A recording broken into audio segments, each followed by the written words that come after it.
L'homme pense-t-il qu'on le laissera sans obligation à observer? N'était-il pas une goutte de sperme éjaculée?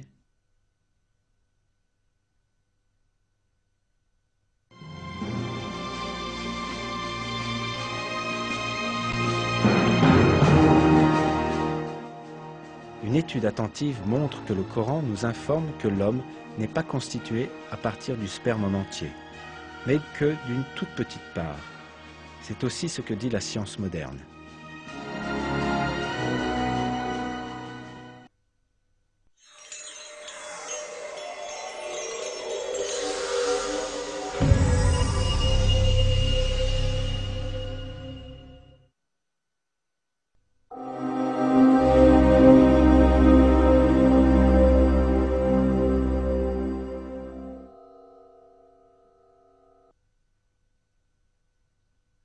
Il vous crée dans les ventres de vos mères, création après création dans 3 ténèbres. Tel est Dieu votre Seigneur. À lui appartient toute la royauté, point de divinité à part lui. Comment pouvez-vous vous détourner de son culte?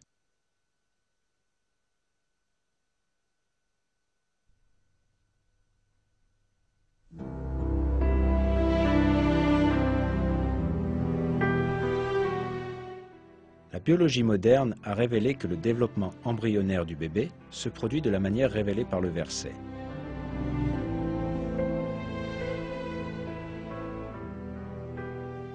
L'expression 3 ténèbres indique que 3 régions sont impliquées dans le développement de l'embryon.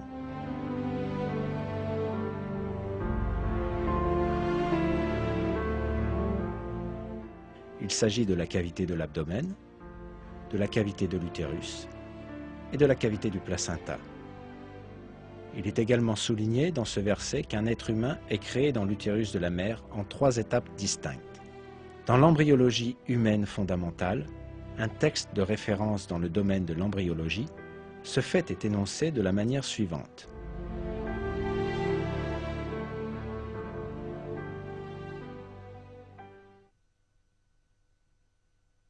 La vie dans l'utérus se déroule en 3 étapes. Pré-embryonnaire, les 2 premières semaines et demie. Embryonnaire, jusqu'à la fin de la 8e semaine. Et fétale, à partir de la 8e semaine jusqu'à l'accouchement.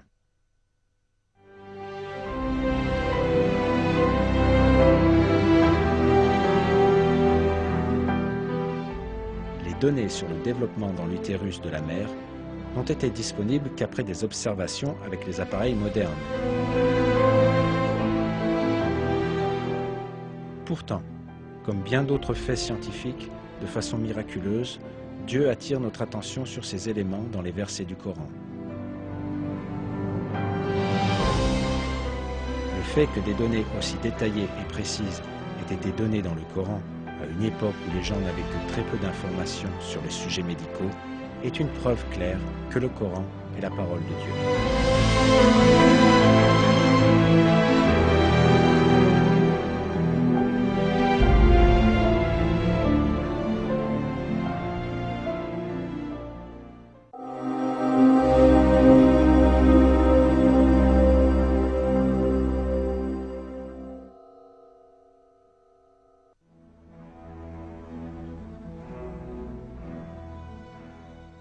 Le développement d'un être humain dans l'utérus de la mère est plein de miracles. Les oreilles du fœtus commencent à se développer dès le 22e jour de grossesse et elles deviennent pleinement fonctionnelles au 4e mois. Après cela, le fœtus peut entendre les sons dans l'utérus de la mère. Pour cette raison, le sens de l'ouïe se forme avant les autres fonctions vitales pour un bébé nouveau-né. L'ordre indiqué dans le Coran est frappant de ce point de vue.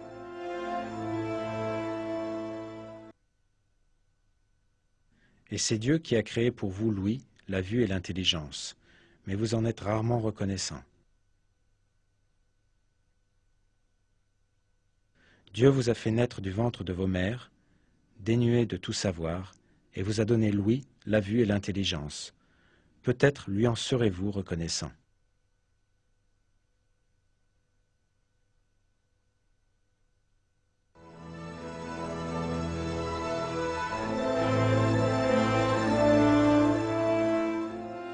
Une étude attentive montre que les sens auxquels Dieu fait référence dans le Coran sont toujours mentionnés dans un ordre particulier.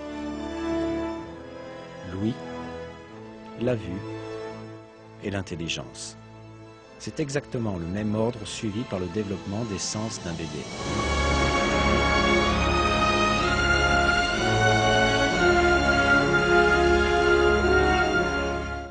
En bref, une des découvertes de la science moderne, l'ordre du développement des organes humains, est énoncé clairement dans le Coran.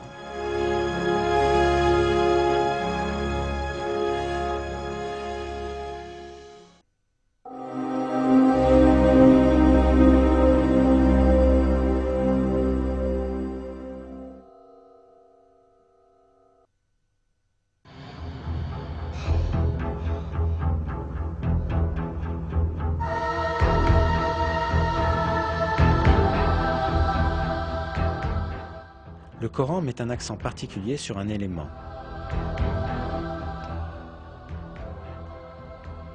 Le fer. Dans la sourate Al-Hadid, signifiant le fer, on apprend ce qui suit.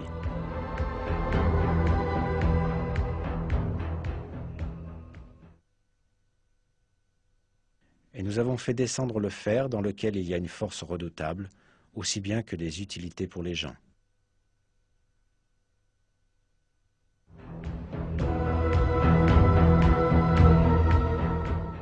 On peut penser que le mot « azalna », traduit par « nous avons fait descendre » et utilisé pour le fer dans le verset, puisse avoir un sens métaphorique pour expliquer que le fer a été accordé pour le bénéfice des hommes. Mais quand on prend en considération la signification littérale du mot, on réalise que ce verset implique un miracle scientifique très significatif. Cette signification est faire descendre physiquement du ciel, comme dans le cas de la pluie et des rayons du soleil. Les découvertes astronomiques modernes ont révélé que le fer que l'on trouve dans notre monde est venu d'étoiles géantes dans l'espace. Le fer sur Terre, mais aussi le fer dans le système solaire en entier, viennent de l'espace, puisque la température du Soleil est inadéquate pour la formation du fer. Le fer ne peut être produit que dans des étoiles plus grosses que le Soleil, où la température atteint quelques centaines de millions de degrés.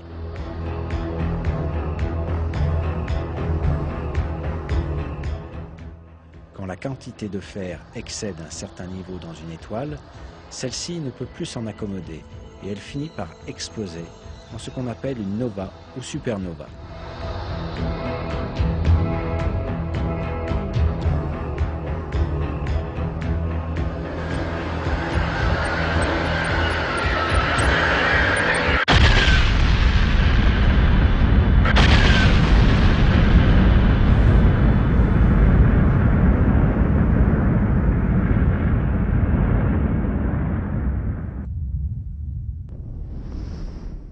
Ces explosions permettent la dispersion du fer dans l'espace. Tout le fer présent sur Terre provient de l'espace lointain grâce à ce mécanisme.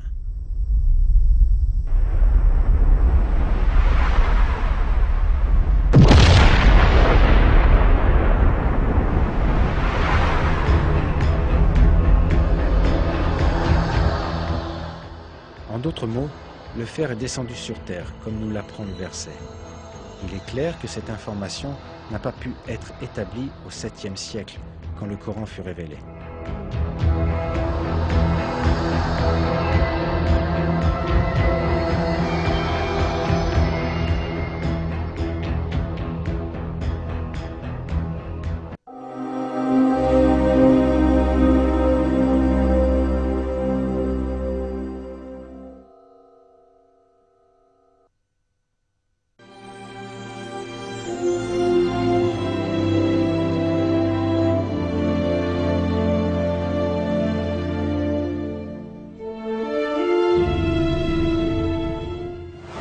Il existe plus de 100 milliards de galaxies dans l'univers visible et chaque petite galaxie contient approximativement 1 milliard d'étoiles.